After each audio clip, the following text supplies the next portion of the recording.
Om Swastiastu, perkenalkan nama saya Bagus Putama Wicaksana dengan NIM 23151038. Di sini saya akan menjelaskan atau mempresentasikan hasil analisis kompleksitas waktu algoritma brute force dalam keamanan jaringan. Sebelumnya, adapun tujuan penelitian ini yaitu untuk menganalisis brute force, yaitu bagaimana cara kerjanya, seberapa efektif, dan cara mengantisipasi serangannya. Kemudian, untuk mengukur waktu berdasarkan panjang password, seperti berapa kombinasi yang diperlukan. Kemudian evaluasi perlindungan. Untuk pertama yaitu cara kerja brute force. Cara kerja brute force secara sederhana adalah mencoba semua kemungkinan kombinasi sampai solusi yang benar ditemukan. Jadi brute force akan mencoba semua jumlah kombinasi, walaupun itu sampai jutaan atau bahkan triliunan kombinasi. Kemudian untuk seberapa efektif brute force, itu brute force efektif dalam arti pasti berhasil jika ada solusi dan diberikan cukup waktu, tapi sangat tidak efisien. Seperti yang dijelaskan sebelumnya, brute force itu mencoba semua jenis kombinasi bahkan sehingga triliunan. Jadi apabila waktunya tidak cukup, maka brute force kemungkinan gagal, dan apabila device-nya tidak mumpuni, brute force pun kemungkinan tidak bisa berjalan. Kemudian cara melindungi sistem. Melindungi sistem dari serangan brute force dan ancaman keamanan lainnya memerlukan kombinasi pengamanan teknis, kebijakan, dan kesadaran pengguna. Adapun beberapa studi kasus nyatanya itu seperti kejadian pada LinkedIn 2012, ada kebocoran besar di LinkedIn menyebabkan sekitar 6,5 juta kata sandi hash untuk kebocoran ke forum peretas. Pada tahun 2016, data tambahan dengan lebih dari 10 juta kata sandi hash dijual secara ilegal. Password yang dicuri tidak menggunakan teknik salting sehingga sangat rentan terhadap serangan brute force dan rainbow table. Kemudian ada di WordPress 2013. WordPress itu telah menjadi salah satu platform yang paling sering menjadi target serangan brute force, terutama karena banyak pengguna menggunakan nama standar seperti admin dan kata sandi lemah. Pada 2013, kampanye serangan besar-besaran dengan lebih dari 90.000 alamat IP terjadi secara bersamaan. Untuk metode penelitian di sini ada 3, yaitu studi literatur diambil dari beberapa jurnal, kemudian simulasi Python, dan evaluasi proteksi. Jadi di sini saya menggunakan simulasi Python yang password 1 sampai 4. Dan ditemukan hasil apabila satu karakter itu sebenarnya dia secara insan akan mudah ditemukan kurang dari 0, sekian detik. Jadi tidak saya masukkan ke tabel karena itu sudah lumrah. Kemudian untuk yang kedua itu dua karakter seperti contoh passwordnya AB, itu jumlah percobaannya dia mengalami 1702 kali percobaan dengan waktu 0,16 detik. Kemudian tiga karakter AB seperti ABC, dia ada di 105.553 kali percobaan dengan waktu 7,33 detik. Kemudian yang terakhir itu 4 karakter ABCD itu di 6.544.316 per kali percobaan, dan itu di 603 detik, sekitar 10 menitan.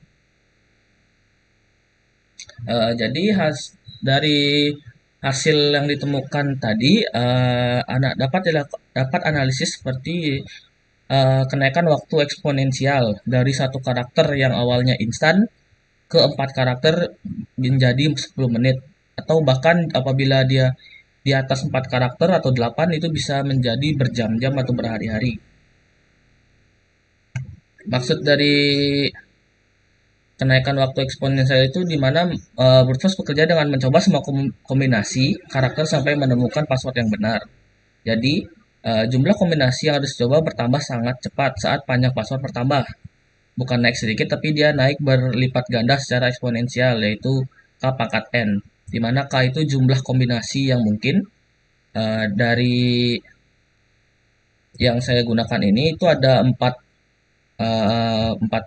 karakter, 4 char, dan kombinasinya itu ada 62, yaitu kombinasi dari huruf besar, huruf kecil, dan nomor, yaitu sampai dari 0 sampai 9. Jadi total 62, dimana K-nya itu 62, dan pangkat N-nya itu sebagai panjang password. Kalau di sini 4 yang paling banyak.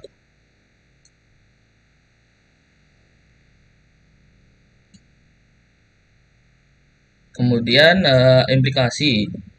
Maksud dari password panjang sembarang aman ini di mana password yang panjang dan kompleks membuat serangan brute force menjadi tidak masuk akal atau tidak layak dilakukan.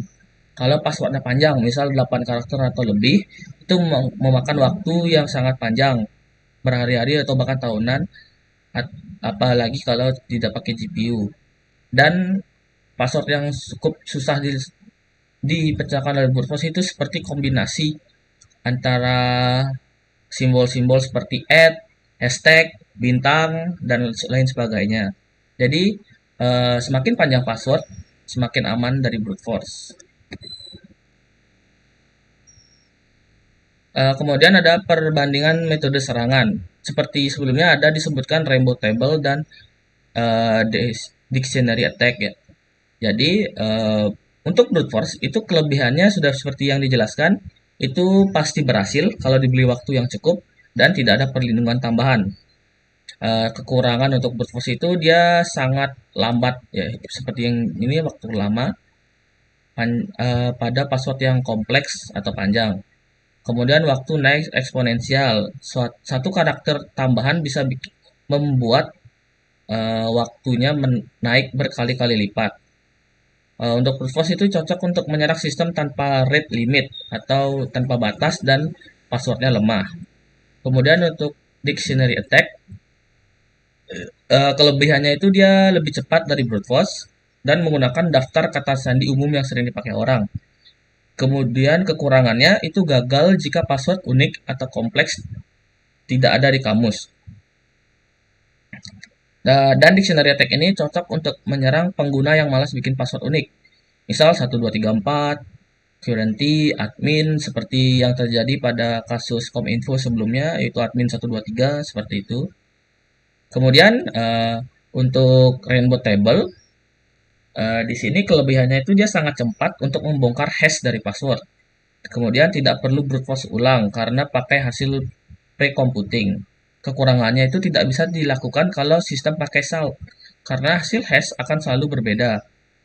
Di sini dia cocok untuk menyerang database password yang di hash tanpa salt. Kemudian ada yang terakhir yaitu credential stuffing. Kelebihannya itu efektif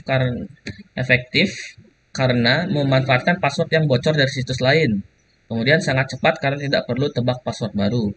Kekurangannya itu tergantung data yang bocor dan hanya efektif jika korban pakai password yang sama di banyak akun. Jadi di credential stuffing ini cocok untuk menyerang pengguna yang reuse password dari satu platform ke platform lain. Kemudian ada tips and strategi perlindungan. Untuk yang pertama itu menggunakan password kuat. Contohnya itu kayak admin dan kombinasi atau menggunakan kombinasi dari huruf, simbol dan sebagainya. Kemudian ada 2FA, Two Factor Authentication. Itu bisa menggunakan kode OTP via SMS, email, WhatsApp dan sebagainya yang bisa mengirimkan kode ke pengguna aslinya. Kemudian aplikasi autentikasi seperti Google Authenticator, Authy, dan Microsoft Authenticator.